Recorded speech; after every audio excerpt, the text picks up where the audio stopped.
Paddling Through Paradise in Hoi An, Vietnam. Another Traveler's Tale by Billy and Acacia Caterly. Boat tour.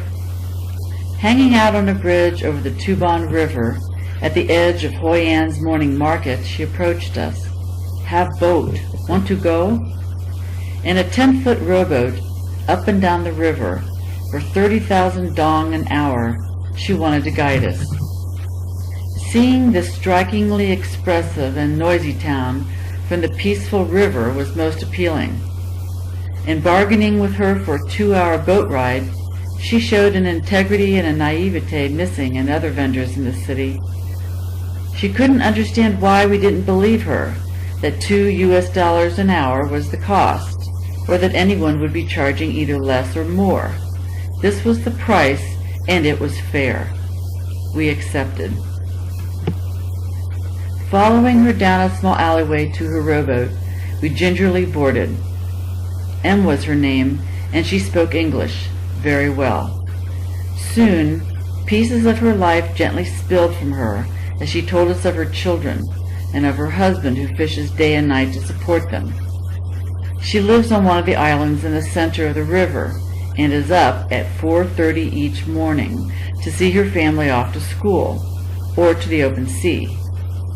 Her hands are leathered from the sun, and her smile is warm.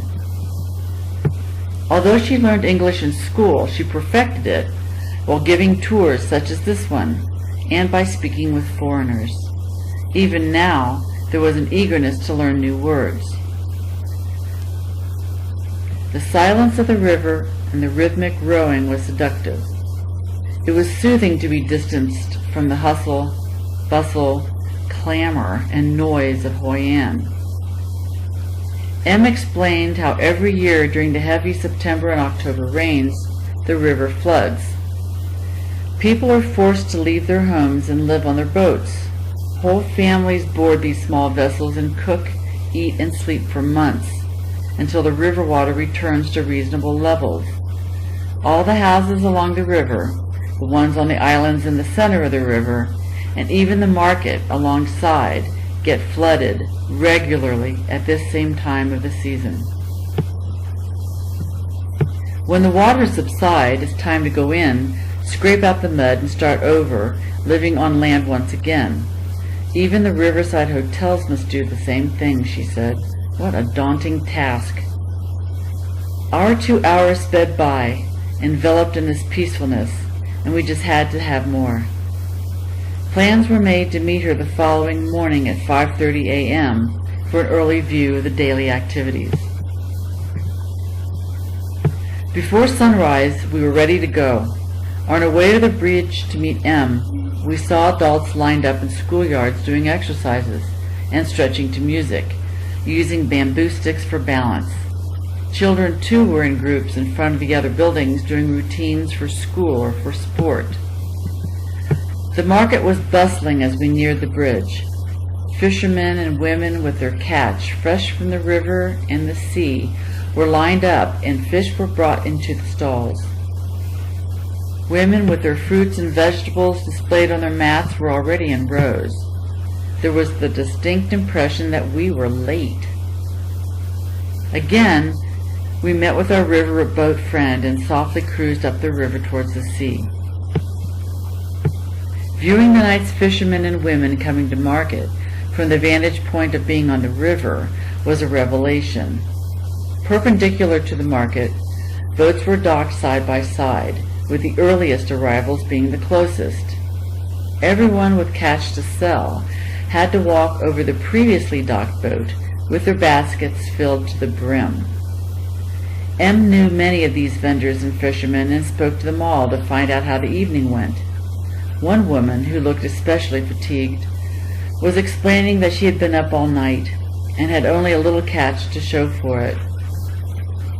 Weather-worn, with bloodshot eyes, she was holding the crab between the boat plank and her pedicured foot as she was tying up the claws using banana leaf as string.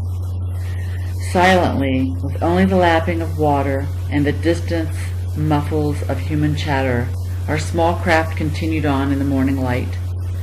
We came alongside a 75-year-old toothless woman who had hopes for today's gifts from the sea.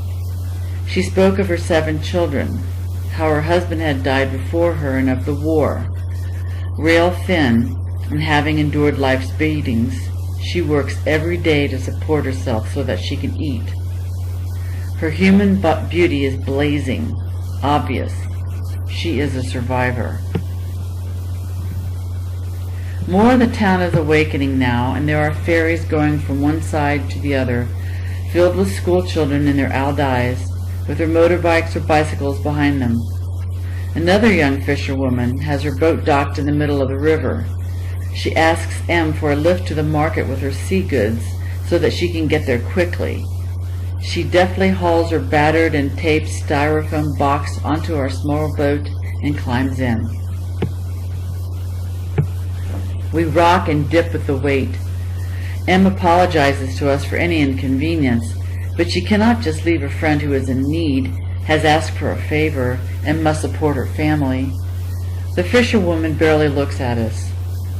Arriving at the market dock, she leaps up, barefoot, onto the concrete landing and hands her package over to a man who then jumps into a vehicle.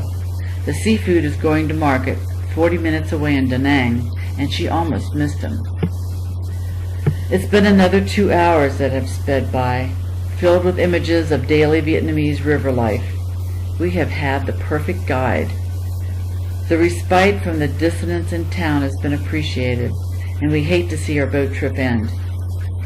If you visit Hoi An and want to enjoy views of this town from a different angle, seek out M. She's on the bridge every day, and the river life she knows is peaceful, quiet, and rewarding. To learn more about financial independence and travel, visit our website retireearlylifestyle.com or visit our bookstore. Thanks for listening.